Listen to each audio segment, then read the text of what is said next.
Thank you Jesus, thank you father. धन्यवाद, धन्यवाद, धन्यवाद, धन्यवाद। परमपिता परमेश्वर, हम आपका हृदय से धन्यवाद करते हैं, और इसलिए प्रभु क्योंकि आपने हम लोगों को अपने पुत्र की समानता में ग्रहण किया और पुत्र के स्वरूप में परिवर्तित करके अपना पुत्र और पुत्री बनाया। ये सब कुछ आप स्वयं करते हैं। इसमें हमारा सिर्फ इतना सा योगदान है कि हम अपने आप को आपको समर्पित करते हैं, संपूर्ण हृदय से आपके समर्पण करके आपकी उपस्थिति में उपस्थित होते हैं, और प्रभु आपकी बातों को के पर अपने ध्यान को केंद्रित करते हैं, ताकि आपके वचन के द्वारा हमारे हृदय में आपकी सामर्थ्य जाकर कार्य करे, ताकि हमारे भीतरी मनुष्यत्व को नया बनाए और हम आपके पुत्र के सदृश बन सकें। हमारे स्वभाव में ऐसा परिवर्तन हो जो हमारे करने से तो कभी हो ही नहीं सकता, जब तक कि आपके पवित्र वचन के द्वारा पवित्र आत्मा कार्य ना करे। हम आपका धन्यवाद करते हैं उन अद्भुत कार्यों के लिए जो आप हमारे भीतरी मनुष्यत्व में करते हैं, ताकि हमारे भीतरी मनुष्यत्व को नया बनाकर अपनी महिमा को हमारे जीवन से प्रकट करें, और हम इस योग्य बन सकें ताकि हमारा जीवन आपकी महिमा का कारण हो। इस सब कामों को आप स्वयं करते हैं, इसके लिए आपका धन्यवाद। और आपसे विनती करते प्रभु, हमारे जीवन में और कार्य कीजिए और हमें और मजबूत कीजिए और हमको अपने सदृश बनाइए, ताकि आपकी महिमा हमारे जीवन से प्रकट हो और सिर्फ आपका नाम महिमा पाए। धन्यवाद के साथ इस प्रार्थना को आपके इकलौते पुत्र प्रभु यीशु मसीह के नाम से मांगते हैं, आमीन। Praise the lord. The glory of God part 10, the 5 sacrifices of Calvary में हम लोग आज देखेंगे चौथा है सब्स्टिट्यूट, एवजी। Substitute, Jesus is our sin offering. यीशु मसीह हमारा पाप का बलिदान है। लेवी व्यवस्था 4 अध्याय 1 से 5, 4 अध्याय का 1 पद से 5 अध्याय के 13 पद तक इसका वर्णन मिलता है। फिर 8 अध्याय का 14 पद से 17 पद तक, 16 अध्याय का 3 पद से 22 पद तक, ये वहां पे रेफरेंसेस हैं लेवी व्यवस्था की पुस्तक में। लेकिन आज हम इसको यानी विस्तार पूर्वक वर्णन करेंगे सब्स्टिट्यूट को। This was a mandatory atonement for a specific unintentional sin and required a confession of sin. ये विशिष्ट अनजाने में किए गए पाप के लिए एक अनिवार्य प्रायश्चित था और पाप की स्वीकारोक्ति की आवश्यकता थी। ये इसलिए किया जाता था क्योंकि ये अनिवार्य था। Its purpose was the forgiveness of sin and cleansing from defilement. इसका उद्देश्य था पाप की क्षमा और शुद्धता से अशुद्धता से शुद्धिकरण, ये इसका उद्देश्य था। It was employed to remove impurity from the sanctuary and those worshipping in it. इसका ये कहाँ से किसको अशुद्धता से शुद्धिकरण करना है? इसका उपयोग उस स्थान को जहां पर आराधना की जाती थी, वो उस स्थान को शुद्ध करना, और उसमें जो वर्शिपर्स आ रहे हैं, आराधना करने वाले आ रहे हैं, उनको भी उनकी भी अशुद्धता को दूर करने के लिए किया जाता था। The required animal dependent upon the station of the person or group making the sacrifice. इस भेंट में आवश्यक पशु बलि देने वाले व्यक्ति या समूह के स्थान पर निर्भर करता था। महायाजक और मंडली के लिए एक बछड़ा होना आवश्यक था। एक नेता के लिए यानी एक लीडर के लिए एक नर बकरी, एक आम व्यक्ति के लिए एक बकरी या भेड़ का बच्चा, गरीबों के लिए एक कबूतर या वो डव जिसको बोलते हैं फाख्ता, ये वो कबूतर हो या वो कबूतर की ही फैमिली की होती है फाख्ता, या तो वो हो, और उससे भी ज्यादा गरीब अगर कोई है, गरीबों के लिए और बहुत कंगालों के लिए एपा का 10वां भाग मैदा, यानी एक ऐसे मान लीजिए कि 1 किलो में से 100 ग्राम मैदा चढ़ा दो। ये बहुत जो गरीब लोग होते थे वो इतना चढ़ा देते थे पाप बलि के लिए। The required animal dependent upon the station of the person or group making the sacrifice. For the high priest and congregation, a young bull was required. For a leader, a male goat. For a common person, a female goat or lamb. For the poor, the 10th part of an ephah of fine flour, यानी मैदे का। ठीक है। In this offering we see an acknowledgement of sin. इस बलिदान में हम इस भेंट में पाप की पावती देखते हैं कि पाप को कैसे दूर किया जाता है, और उसके बदले में पावती कहते हैं रिसीट को।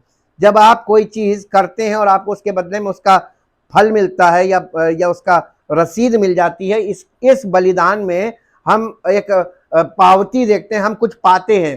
क्या पाते हैं? छुटकारा पाते हैं, माफी पाते हैं। इन द फर्स्ट 3 ऑफरिंग्स, पहले जो 3 थी, जो पहला है सरेंडर, उसके बाद है सर्विस, उसके बाद सैक्रिफाइस। ये 3 जो बलिदान थे, ये 3 बलिदान first 3 in the first 3 offerings man came before God as a worshipper. ये पहले 3 बलिदानों में आप देखेंगे तो एक व्यक्ति एक यानी आराधक के रूप में परमेश्वर के पास आ रहा है। इसीलिए तो लोग धर्मी बन जाते हैं, आराधना करने वाले के रूप में परमेश्वर की उपस्थिति में आ रहा है। लेकिन in the last two man comes before God as a sinner. ये जो आखिरी के 2 हैं, सब्स्टिट्यूट और सैटिस्फैक्शन, इन 2 बलिदानों में हम ये देखते हैं कि मनुष्य एक पापी के रूप में परमेश्वर के सामने आ रहा है। और जब कलीसिया में लोग आराधक के रूप में आते हैं, उनको बड़ा अच्छा लगता है, उनको आराधना करने वाले का औहदा मिले, उनको अच्छा लगता है, उनको वेलकम किया जाए। लेकिन जब उनको पाप के विषय में पवित्र आत्मा उनको कन्विक्ट और कन्विंस करने लगता है, तो लोग भागते हैं कि अरे ये जगह नहीं सही है, क्योंकि वो अपने आप को धर्मी मान रहे हैं, आराधना कर रहे हैं, हम तो आराधना करने वाले हैं और हमको पापी। ये इन 2 बलिदानों में ये देखते हैं कि जो लोग आ रहे हैं, जो मनुष्य आ रहा है, comes before God as a sinner. The shedding of animal blood could not permanently take away sin.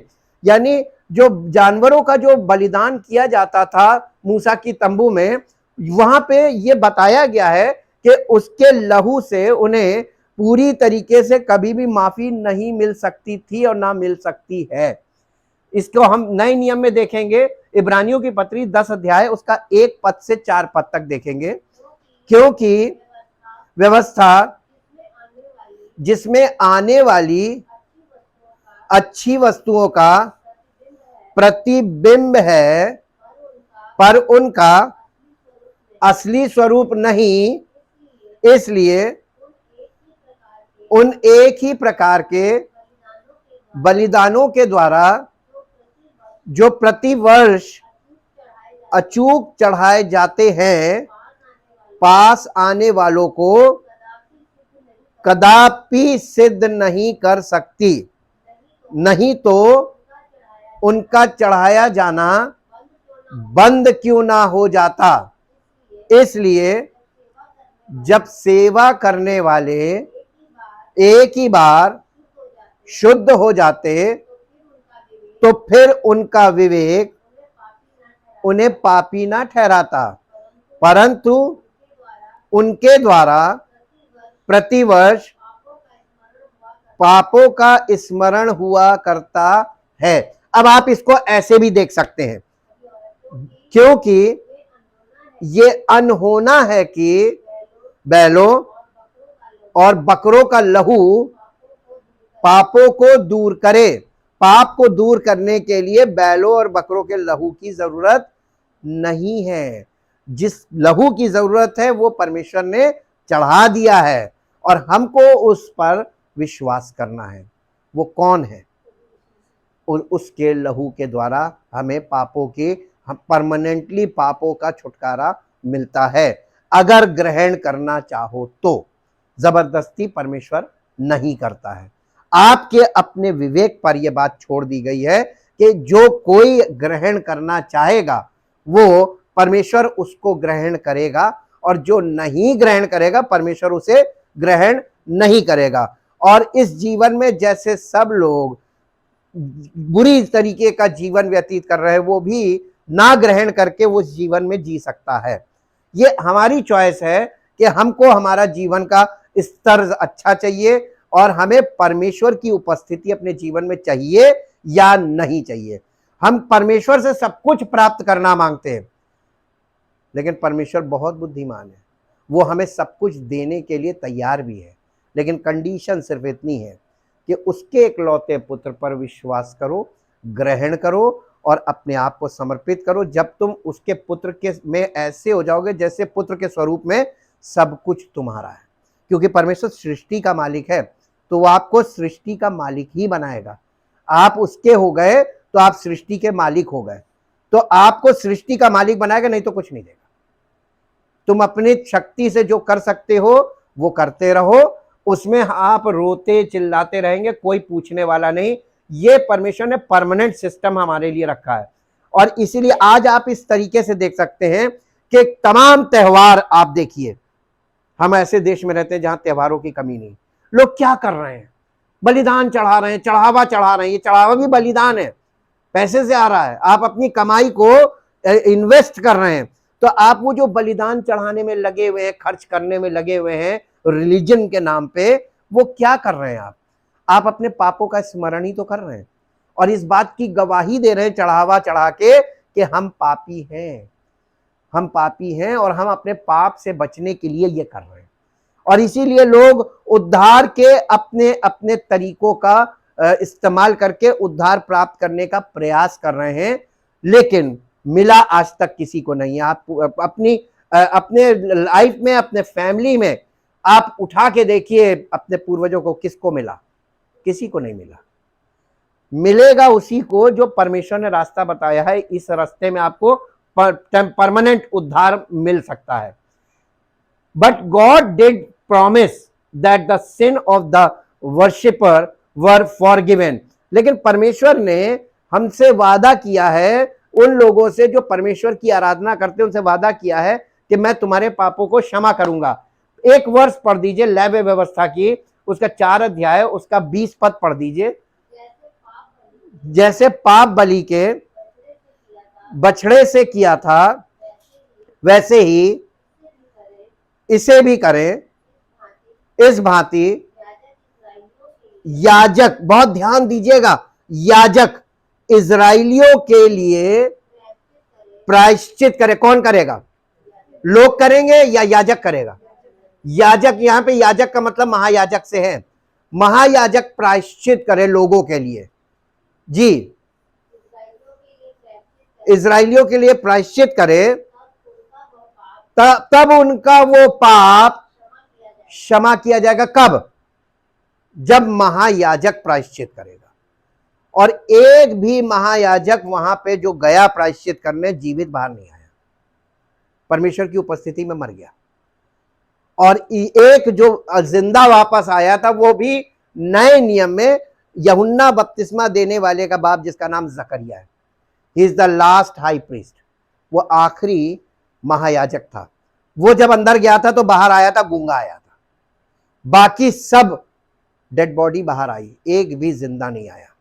ये इतिहास हमको क्यों दिया गया? ताकि हम देखें कि महायाजक के लायक कौन था और है। और इसके बाद एक और पढ़ दीजिए, 4 अध्याय का 26 पद भी पढ़ दीजिए। और वो उसकी उस चर्बी को मेल बलि की चर्बी के समान वेदी पर जलाए, और याजक और उसके पाप के विषय में कौन करे? याजक प्रायश्चित करे, तब वो क्षमा किया जाएगा। यहां तो खुद ही प्रायश्चित करने में लगे हुए हैं, पाप का प्रायश्चित खुद कर रहे हैं, कहां से क्षमा मिल जाएगी? परमेश्वर ने वहां पर व्यवस्था में लिख के दिया था, महायाजक यदि प्रायश्चित करेगा तब क्षमा मिलेगी। अब लोगों ने कभी बारीकी में जाके नहीं देखा कि क्षमा किसको मिलेगी, कब मिलेगी, कैसे मिलेगी, कभी नहीं देखा। बस एक विधि पकड़कर खड़े हो गए और विधि का अपने तरीके से पालन करने में लग गए। ये सब जगह हो रहा है, पूरे पूरे विश्व में यही चल रहा है। एक और पद पढ़ दीजिए, 31 पद पढ़ दीजिए इसी। और वो उसकी सब चर्बी को मेल बलि पशु की चर्बी के समान अलग करे, तब याजक उसको वेदी पर यहोवा के निमित्त सुखदायक सुगंध के लिए जलाए, और इस प्रकार याजक उसके लिए प्रायश्चित करे, तब उसे क्षमा मिलेगी। कौन प्रायश्चित करेगा? कितनी पढ़वा दी आपको? 3 तो यही पढ़वा दी, बाकी घर में पढ़ लीजिएगा, एक ढेर सारी लिखी हुई है। ये आपको जब तक महायाजक प्रायश्चित नहीं करेगा हमारे पापों के लिए, तब तक हमारे पापों की क्षमा हमको नहीं मिलेगी। अब हम आगे बढ़ते हैं। He did this on the basis of the sacrifice of Jesus Christ on the cross. परमेश्वर ने इस कार्य को किया यीशु मसीह के क्रूस पर बलिदान देने के द्वारा। यहां वहां पर यीशु मसीह, क्रूस जो है वो वेदी है और यीशु मसीह बलि पशु है और स्वयं महायाजक भी। एक टाइम में 2 काम कर रहा है। इसलिए कई बार लोग क्रूसीफिक्शन को स्पेक्यूलेट करते हैं, उसके बारे में अपनी भावना प्रकट करते हैं। तो देखो मारने वालों पे कह रहे कैसे मार रहे हैं, अब हम होते तो हम ये कर देते। अरे कुछ नहीं, वो परमेश्वर की योजना थी। यीशु मसीह उस समय महायाजक की तरह बलिदान को खुद चढ़ा रहा है। पिता, पुत्र, पवित्र आत्मा इसमें इन्वॉल्व है। जब परमेश्वर कोई काम कर रहा है तो उसमें आप अपने विचारों को मत डालिए कि मैं ये करता हूं, मेरे हिसाब से ये गलत हो रहा है। जो कुछ हुआ वो हमारे और आपके लिए हुआ, समस्त मानव जाति के लिए हुआ, the people of the world, हर मनुष्य के लिए हुआ। ये बलिदान सब मनुष्यों के लिए जायज था और होना था और इसीलिए हुआ। इब्रानियों की पत्री 10 अध्याय 5 पद से 14 पद तक। इसी कारण वो जगत में आते समय, यानी कौन? यीशु मसीह जगत में आते समय कहता है, बलिदान और भेंट तूने ना चाही, पर मेरे लिए एक देह तैयार की, होम बलियों और पाप बलियों से तू प्रसन्न नहीं हुआ। तब मैंने कहा, देख मैं आ गया हूं। पवित्र शास्त्र में मेरे विषय में लिखा हुआ है, ताकि हे परमेश्वर तेरी इच्छा पूरी करूं।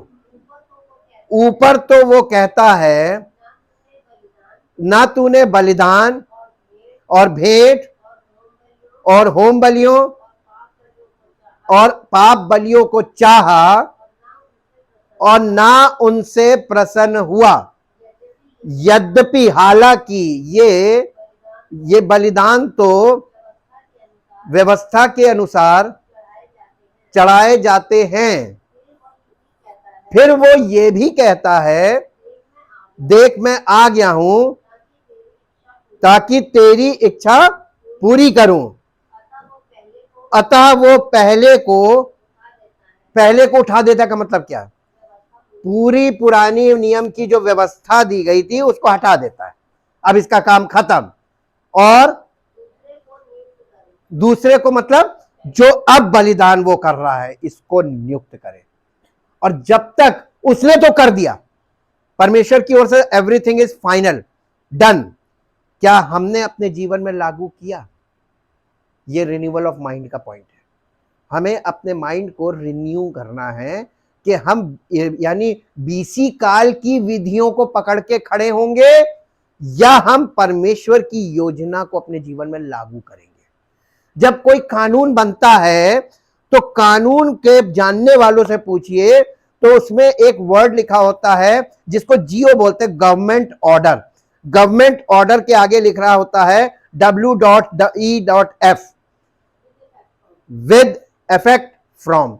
यहां से अब गवर्नमेंट का ये कानून काम करेगा और आप पुराने कानून के अंतर्गत कोई बात का क्लेम कर रहे हैं तो आपको कोर्ट से ये बोल दिया जाएगा ये कानून खत्म हो गया, इसकी जगह ये आ गया अमेंडमेंट, अब आपको ये इसके अंतर्गत बोलो क्या बात है, तब आपका पूरा मामला पलट जाएगा। जब हम अपने जीवन में, शारीरिक जीवन में, सांसारिक जीवन में भी ये बात सीख सक रहे हैं कि जो चीजें परमेश्वर ने चेंज कर दी, हमने अपने अंदर वो चेंज नहीं लिया तो हमको उन चीजों का लाभ नहीं मिलेगा।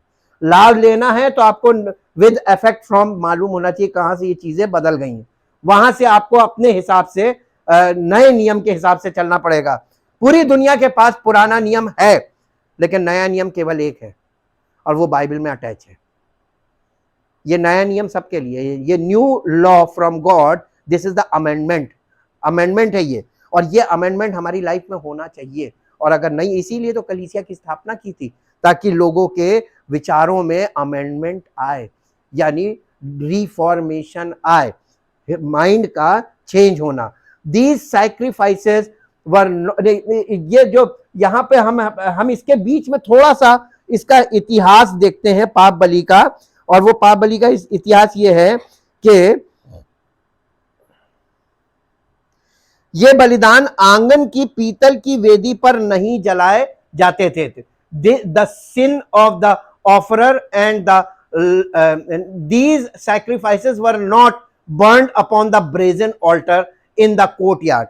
जो हमने मूसा का तंबू आपको दिखाया, जो पहली वेदी वहां पे पड़ती, पीतल की वेदी, वहां पर मेल बलि और बाकी बलियां वहां पर की जाती थी, लेकिन ये जो पाप बलि थी, ये पाप बलि का बलिदान उस वेदी पर नहीं होता था। ये आप लोगों के लिए एकदम नई चीज होगी क्योंकि उस वेदी पे ये हो नहीं सकता था। अब हम इसको आगे देखेंगे तो आपको समझ में आ जाएगा कि ये कहां होता था। They were carried and burned outside the camp. वो उस बाहरी, जो बाहरी आंगन होता था मूसा के तंबू का, उसके फाटक के बाहर उसको ले जाके वहां पे उसको जलाया जाता था। क्यों? क्योंकि वो पाप की बलि है, और पाप की बलि मंदिर के अंदर या आंगन में भी नहीं होनी चाहिए। The victim was charged with the sin of the offerer and the life of the animal. यानी यहां पर हम देखते हैं कि पीड़ित पर प्रस्तावक के पाप का आरोप लगाया गया था और पापी के बजाय जानवर का जीवन लिया गया था। पापी को छोड़ दिया और पापी की जगह उस जानवर को पापी मान के मारा गया। ये बलिदान था, ये पाप का बलिदान। और ये लिखा हुआ है कि sin of the offerer and the life of animal was taken instead of that of the sinner. Jesus was made in the likeness of sinful flesh. Romeo की पत्री 8 अध्याय उसका 3 पद। क्योंकि जो काम व्यवस्था शरीर के कारण दुर्बल होकर ना कर सकी, उसको परमेश्वर ने किया। अर्थात परमेश्वर ने कैसे किया? अर्थात अपने ही पुत्र को पापमय शरीर की समानता में और पाप बलि होने के लिए भेजकर, परमेश्वर ने यीशु मसीह के जो बॉडी था वो ह्यूमन बॉडी थी, एडमिक बॉडी, आदम की देह के समान, हमारी और आपके समान। इस देह में यीशु मसीह क्यों प्रकट हुआ? उसका पहला कारण था ये हमारी देह, ये पापी देह है, और यीशु मसीह इस पापी देह में ही प्रकट हुआ ताकि इस देह को, जो पाप की देह है, इसको बलिदान कर दे। और इस देह में परमेश्वर ने, उसकी देह में पाप का दोष लगा दिया समस्त मानव जाति के प्रति, कि जब सब पापी हैं तो सारे पापियों का, सारे मनुष्यों का पाप तुम पर, उसको पाप का बलि का बकरा बनाया कि पापी, तुम जानवर के ऊपर पाप डाला जाता था ताकि पापी को छोड़ा जाए। जी, उसने पाप हाँ, शरीर में पाप पर दंड की आज्ञा दी। तो उसके शरीर पर पाप पर दंड की आज्ञा किसने दी? पिता ने दी, और उसको हमारी जगह पर उसके शरीर को बलिदान कर दिया।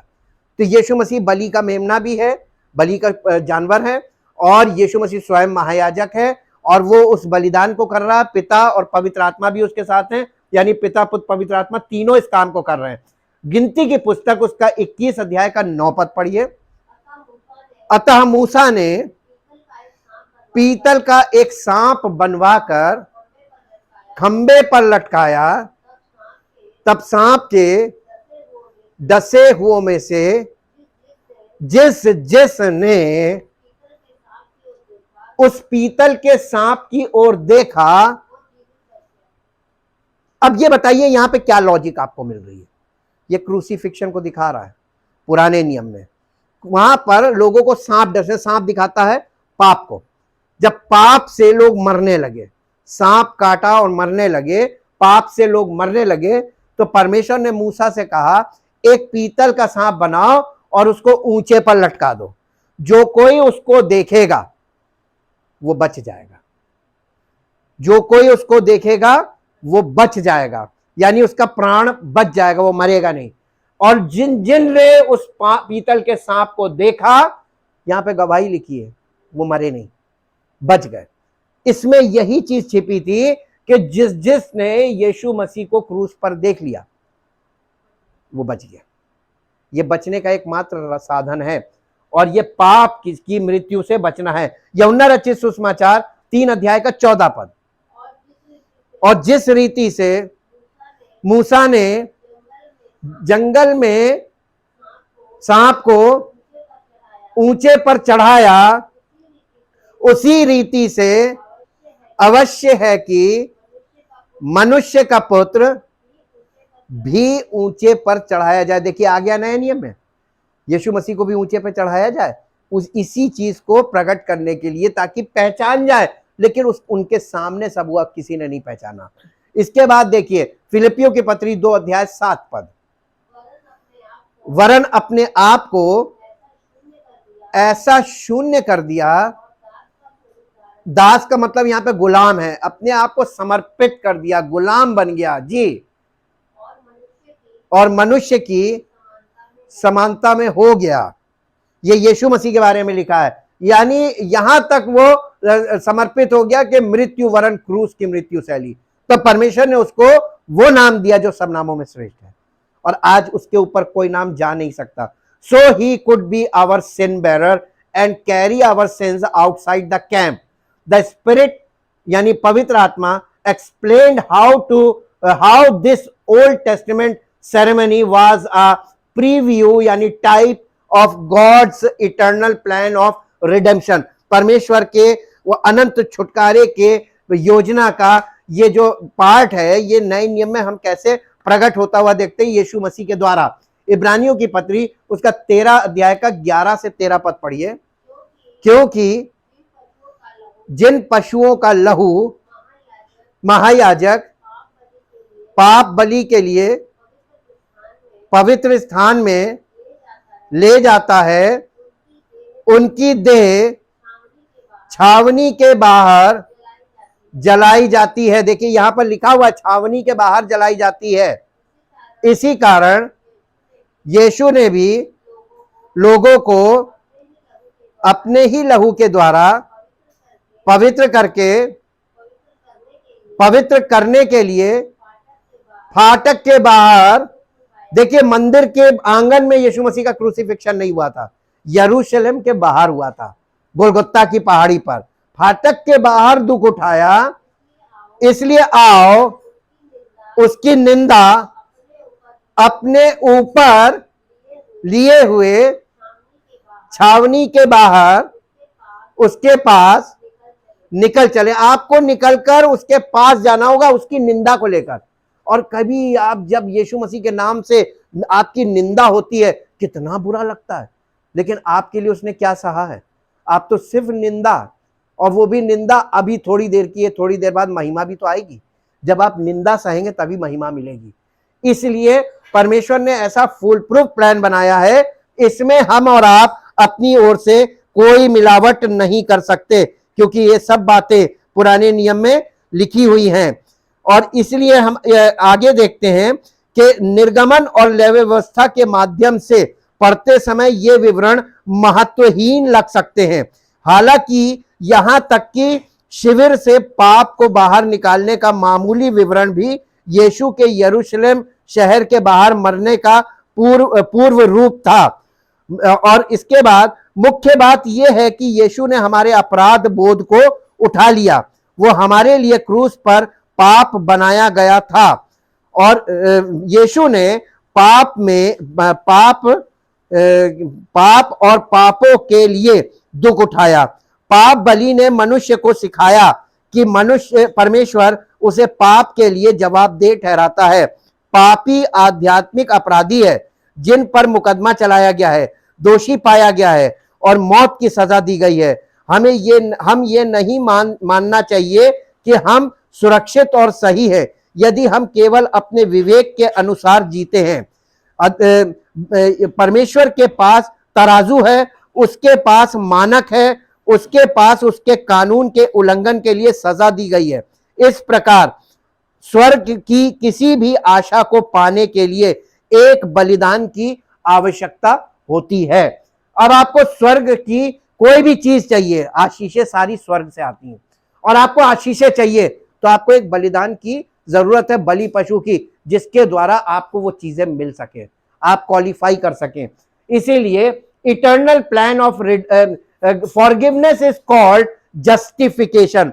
ये जो माफी हमको मिलती है यीशु मसीह के द्वारा, इसी को जस्टिफिकेशन बोलते हैं, यानी हमारा परमेश्वर का हमें धर्मी घोषित किया जाना, which is a judicial term.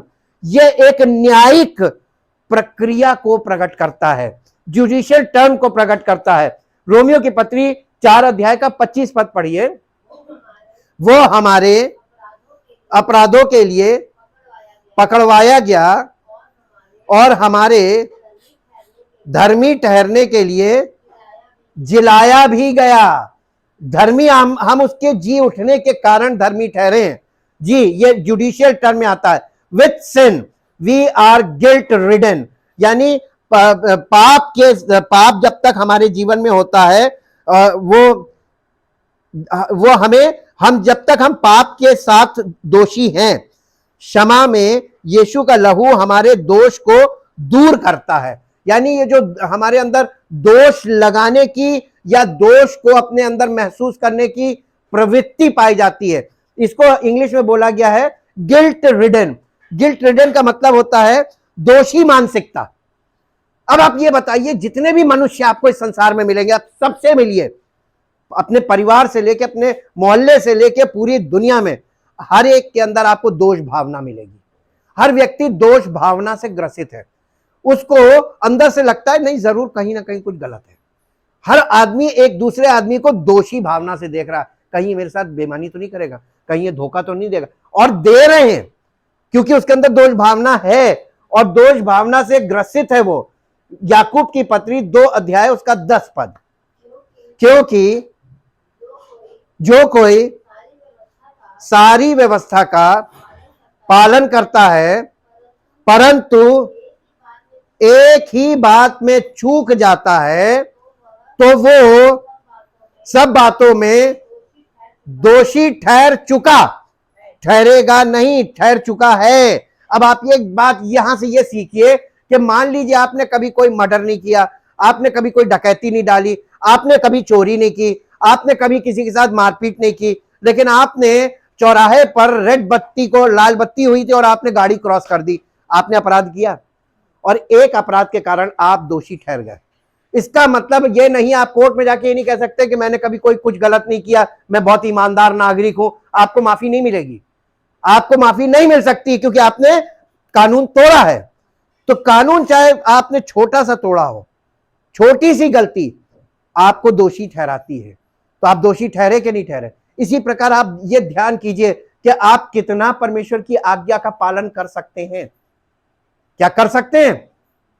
अगर आप कहते हैं हाँ हम कर सकते हैं, तो आप परमेश्वर तक कभी नहीं पहुंच सकते, क्योंकि कोई नहीं कर सकता है।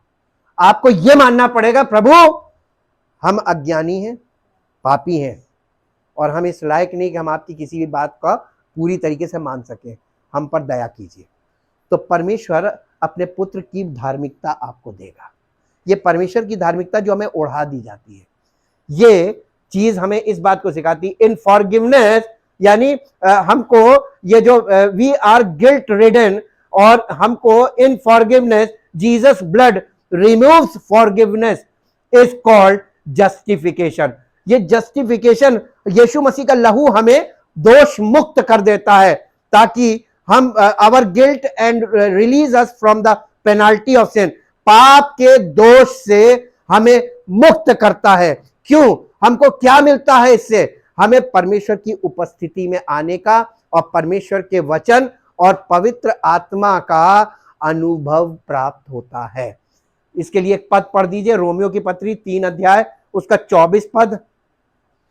परंतु उसके अनुग्रह से, उस छुटकारे के द्वारा जो मसीह यीशु में है, सेत मेत विदाउट एनी वर्क, बिना कुछ किए सेत मेत धर्मी ठहराए जाते, यानी बिना कोई धर्म का काम किए तुम्हें वो धर्मी ठहरा रहा है, क्योंकि परमेश्वर ने हमारे लिए धर्म का काम कर दिया। वो बलिदान चढ़ा दिया अपने ही पुत्र को पाप में शरीर की समानता में भेजकर और पाप बलि होने के लिए भेजकर हमारी जगह उसको बलिदान कर दिया ताकि हम पाप के दोष से मुक्त हो जाएं। उसके बाद 26 पद, वरन इसी समय उसकी धार्मिकता प्रकट हो, परमेश्वर की धार्मिकता प्रकट हो कि जिससे वो आप ही धर्मी ठहरे और जो यीशु पर विश्वास करे उसका भी